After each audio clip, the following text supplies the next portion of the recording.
আসসালামু আলাইকুম। বিন্যাস এবং সমাবেশের দ্বিতীয় ক্লাসে সবাইকে স্বাগত। আজকে আমরা গত ক্লাসের পর থেকে আলোচনা করব। গত ক্লাসে আমরা দুইটা সূত্র শিখেছি, সূত্র 1, 2, আরেকটা শিখেছিলাম গণনার গুণনবিধি। আজকে আলোচনা করব 3 নম্বর সূত্র নিয়ে। 3 নম্বর সূত্র আমি এখানে লিখলাম। এই সূত্রটা কিভাবে আসে এটা একটু দেখে নিই। মনে করি এ বি সি তিনটা অক্ষর এখানে দেওয়া আছে। এই তিনটা অক্ষরকে কতভাবে সাজানো যায় একটু দেখে নিই। আমি সাজাইতে পারি প্রথমে এ, তারপর বি, তারপর সি। এ সি বি এভাবে সাজানো যাবে। প্রথমে আমরা বি কে রাখলাম এ সি, তারপর B C A, C A B, C B A. তাহলে তিনটা অক্ষরকে মোট সাজানো যায় কত? আমরা আগে আলোচনা করছি n সংখ্যক জিনিসকে সাজানো যায় ফ্যাক্টরিয়াল n উপায়ে। তিনটা জিনিসকে সাজানো যায় ফ্যাক্টরিয়াল 3 উপায়ে। ফ্যাক্টরিয়াল 3 মানে কত? 6। তাহলে কয়টা? একটা, দুইটা, তিনটা, চারটা, পাঁচটা, ছয়টা। তিনটা অক্ষরকে আমরা 6 ভাবে সাজাইতে পারি। এখন যদি দেখা যায় এই বিন্যাসটা এখানে অক্ষরটা এ বি বি হয়, অর্থাৎ দুইটা একই বর্ণ হয়ে যায়, সি থাকবে না, এ বি বি দুইটা একই বর্ণ যদি হয়ে যায়, তাহলে আমরা সি এর পরিবর্তে বি কে লিখে দিই। সি এর পরিবর্তে বি কে লিখি, সি এর পরিবর্তে বি কে লিখলাম, সি এর পরিবর্তে বি কে লিখলাম, এখানে সি এর পরিবর্তে বি কে লিখে দিলাম। তাহলে দেখা যাচ্ছে এই দুইটা বিন্যাস একই, এ B B A B B. তারপর দেখা যাচ্ছে B A B B A B, এই দুইটা বিন্যাসও কি একই। তার B B A B B A, এই দুইটা বিন্যাসও কি একই। তার মানে এই দুইটা বিন্যাস মিলে হচ্ছে একটি বিন্যাস হচ্ছে, এখানে এই দুইটা মিলে একটি হচ্ছে, এখানে এই দুইটা মিলে কি একটি হয়ে যাচ্ছে। তার মানে দুইটি বিন্যাস পরিণত হয় একটি বিন্যাসে।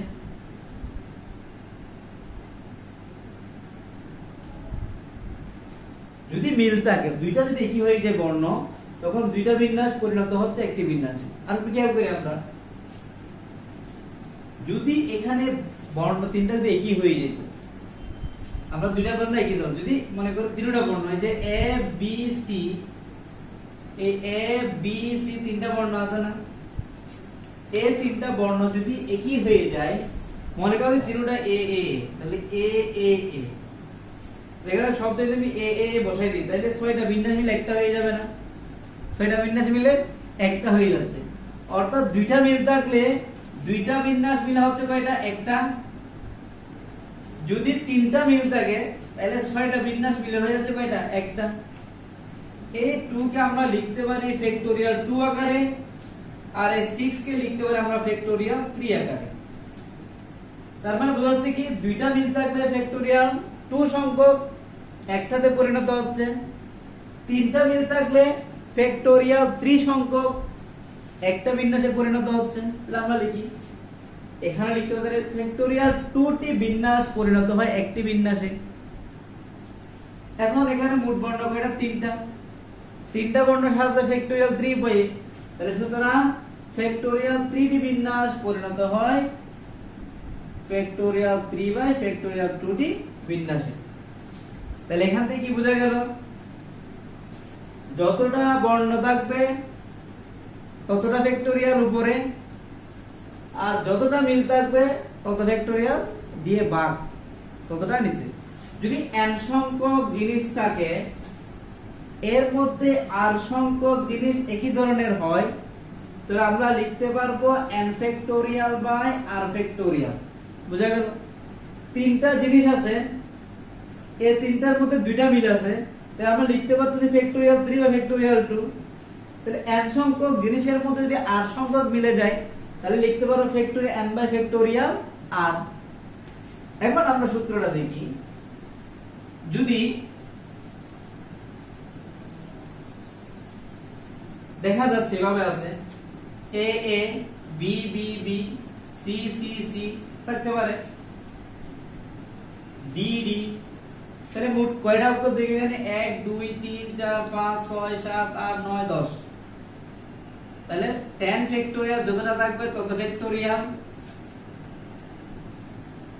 এ আছে কয়টা দুইটা তাহলে 2 ফ্যাক্টোরিয়াল দিয়ে ভাগ, বি আছে কয়টা তিনটা 3 ফ্যাক্টোরিয়াল দিয়ে ভাগ, সি আছে কয়টা তিনটা 3 ফ্যাক্টোরিয়াল দিয়ে ভাগ, ডি আছে কয়টা দুইটা 2 ফ্যাক্টোরিয়াল দিয়ে ভাগ।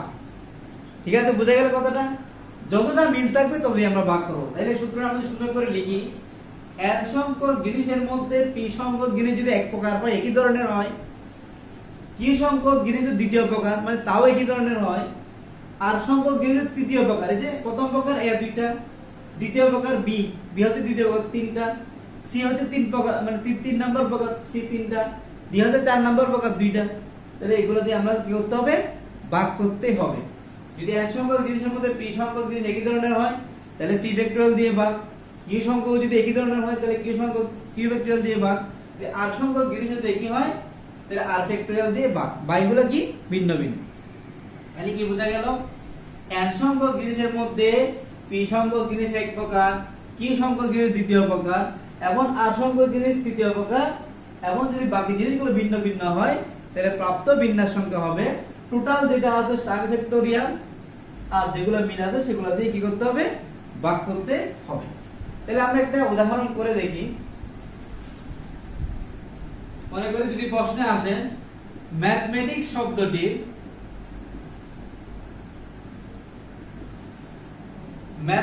শব্দটির অক্ষরগুলোকে নিয়ে কতগুলো বিন্যাস গঠন করা যাবে অথবা কতগুলো শব্দ গঠন করা যাবে।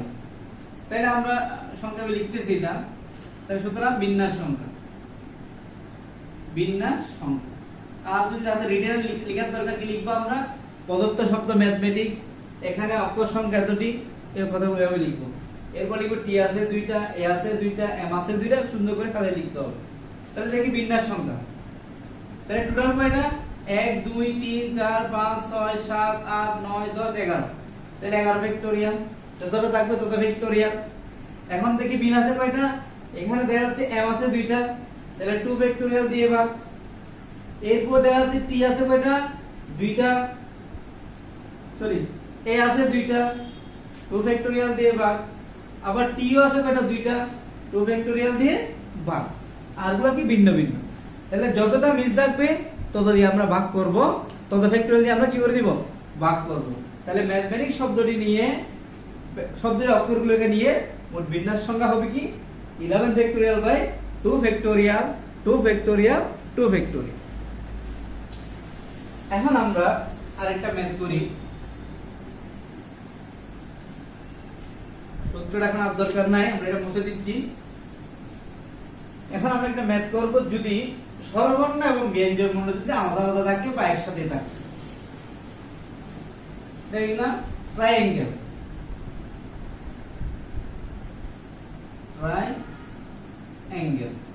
কয়টা অক্ষর আছে? 1 2 3 4 5 6 7 8টা, 8টা অক্ষর আছে। ট্রায়াঙ্গেল শব্দটির অক্ষরগুলিকে নিয়ে কতভাবে সাজানো যায় যেখানে স্বরবর্ণগুলো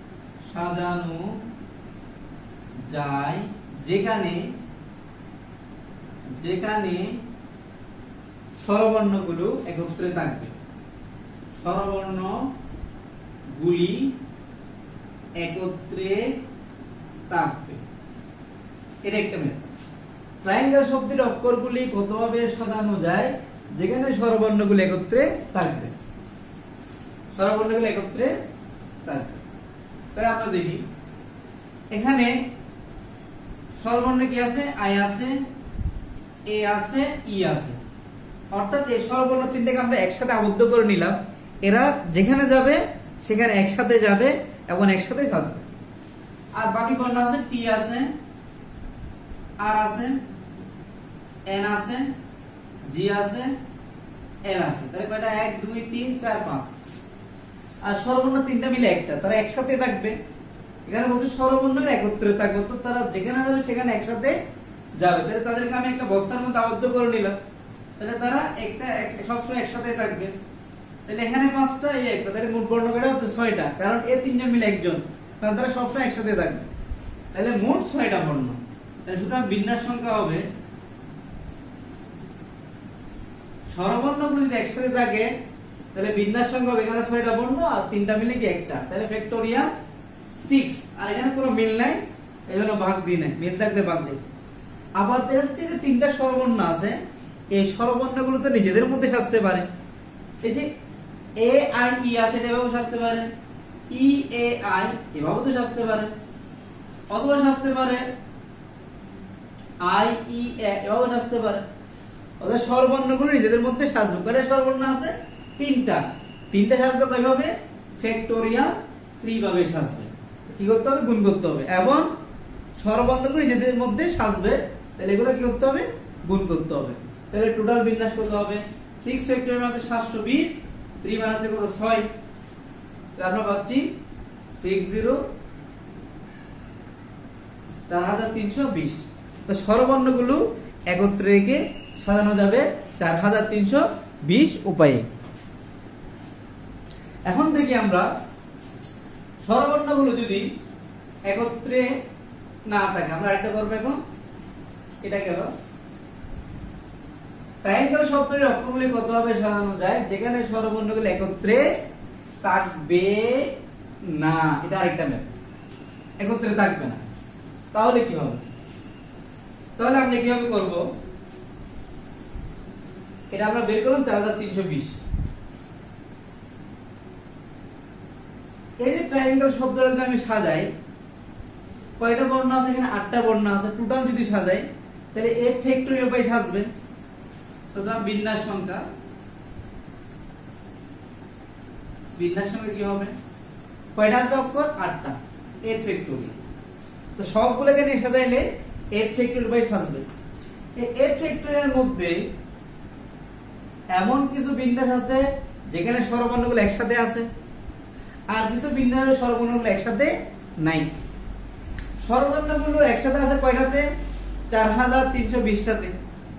তাহলে টোটাল থেকে স্বরবর্ণগুলো একসাথে আছে এটা বিয়োগ করলে স্বরবর্ণগুলো একসাথে নাই তা পাওয়া যাবে। টোটাল বিন্যাস, এই টোটাল বিন্যাসের মধ্যে স্বরবর্ণগুলো একসাথে আছে, এগুলো আছে, আবার স্বরবর্ণগুলো পৃথক আছে, এগুলো আছে। তাহলে আমি টোটাল বিন্যাস থেকে যদি স্বরবর্ণগুলো একত্রে আছে বিয়োগ করে দিই, তাহলে যেটা পাবো সেটা কি হবে? স্বরবর্ণগুলো একত্রে থাকবেন, এটা পাওয়া যাবে। তাহলে এখানে কত পাইছি আমরা? 4320। 8 ফ্যাক্টোরিয়াল মানে হচ্ছে কি 8 into 7 ফ্যাক্টোরিয়াল 4320। 7 ফ্যাক্টোরিয়াল মান পর্যন্ত আমরা মুখস্থ রাখতে বলছি 5040। তাহলে গুণ করলে পাবো আমরা 0, তাহলে 32, 2 হাতে 3, 40। এটা থেকে বিয়োগ করে দিই আমরা, তাহলে পাবো 36,000। তাহলে আমি কথাটা একটা एग्जांपल দিয়ে বুঝাই। মনে করেন আপনার হাতে, আবার আমি লিখি, মনে করেন আবুলের 24 ঘন্টা সময় আছে, 24 ঘন্টা। এর মধ্যে সেই কাবুলের সাথে 10 ঘন্টা সময় থাকে। কাবুলের সাথে কতক্ষণ থাকে? 10 ঘন্টা সময় থাকে। তাহলে বিয়োগ করে 14 ঘন্টা। তাহলে 14 ঘন্টা কি কাবুলের সাথে সে থাকে না। অর্থাৎ তার টোটাল সময় হচ্ছে 24 ঘন্টা, এর মধ্যে সে 10 ঘন্টা কাবুলের সাথে থাকে। তার মানে 14 ঘন্টা সে কাবুলের সাথে থাকে না। আবুল 14 ঘন্টা কাবুলের সাথে থাকে না। তাহলে টোটাল বিন্যাস থেকে যদি আমি স্বরবর্ণগুলো একত্রে আছে এটা বিয়োগ করে দিই, যেটা পাবো সেটা হচ্ছে স্বরবর্ণগুলো একত্রে থাকবে না। কতগুলো স্বরবর্ণ একত্রে থাকবে না বলবে, বা পাশাপাশি না রেখে বলবে, এভাবে বলতে পারে। তাহলে এই ধরনের যত মেথড আছে এগুলো করে ফেলতে হবে। কালকে একটা বিষয় বলছিলাম 0 ফ্যাক্টোরিয়াল সমান 1, এটা একটু প্রমাণ করে দিই। 0 ফ্যাক্টোরিয়াল সমান কত? 1, এটা আমরা একটু প্রমাণ করে দিই। কালকে 2 নম্বর যে সূত্র পড়ছিলাম, n সংখ্যক জিনিস থেকে যদি r সংখ্যক জিনিস নিই, n সংখ্যক জিনিস থেকে যদি r সংখ্যক জিনিস নিয়ে সাজানোর উপায়, npr সমান n factorial by n minus r factorial, এটা আমরা আলোচনা করছিলাম। n সংখ্যক জিনিস থেকে r সংখ্যক জিনিস নিয়ে সাজানোর উপায় হচ্ছে n factorial by n minus r factorial. এখন যদি বলা হয় n সংখ্যক জিনিস থেকে n সংখ্যক জিনিস নিয়ে সাজানোর মোট উপায় কত, তাহলে আমরা ভাবি কিভাবে, এই যে উপরেরটা উপরে লিখবো n ফ্যাক্টোরিয়াল, উপরেরটা থেকে নিচেরটা বিয়োগ n মাইনাস n ফ্যাক্টোরিয়াল। তাহলে আমরা এক নম্বর সূত্রের মধ্যে আলোচনা করছি n সংখ্যক জিনিস থেকে n সংখ্যক মানে সবগুলা নিয়ে সাধারণ রূপে হচ্ছে কি n ফ্যাক্টোরিয়াল, n থেকে n ফ্যাক্টোরিয়াল, এটা এক নম্বর সূত্র। আর দিকে পাচ্ছি n ফ্যাক্টোরিয়াল, n থেকে n গেলে কত শূন্য, শূন্য ফ্যাক্টোরিয়াল। এখন যদি আমরা n ফ্যাক্টোরিয়াল কেটে দিই, যদি কেটে দিই অর্থাৎ n ফ্যাক্টোরিয়াল দিয়ে ভাগ করে দিই, তাহলে আমরা এখানে 1 থাকবে, এখানে 1 থাকবে, তাহলে কোনাকুনি গুণ করে 0 ফ্যাক্টোরিয়াল ইকুয়াল টু কত 1। তাহলে আমরা পেয়ে গেলাম কত 0 ফ্যাক্টোরিয়াল ইকুয়াল টু 1। তাহলে আজকে এতটুকু থাকবে, আগামী ক্লাসে আমরা আরো সুন্দর সুন্দর ম্যাথ নিয়ে হাজির হব। সবাই